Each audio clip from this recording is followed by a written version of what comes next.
car rail is located on the northwest side of Detroit. The nondescript exterior gives no hint of what's inside. What is inside? Well, just about the most extensive collection of antique cars, trains, toys, pedal cars, automotive sculptures, and other neat stuff you'll find anywhere. In fact, there's so much neat stuff that it doesn't seem fair for one guy to own so much. Dick, is it fair for one guy to own so much? I've never heard a comment like that. They may think it, but they've never told me that.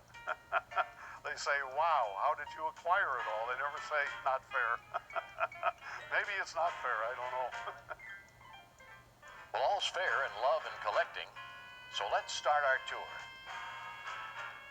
As you enter, you look right and see two long 9-foot-high walls packed with toy trains from top to bottom. Right away, you know things here are not normal. Look left, and you see a magnificent 1,500 square foot Lionel standard gauge layout. We'll talk about the standard gauge layout first.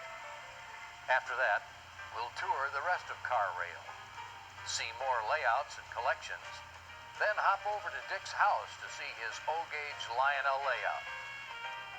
So sit back, relax, and prepare to be amazed.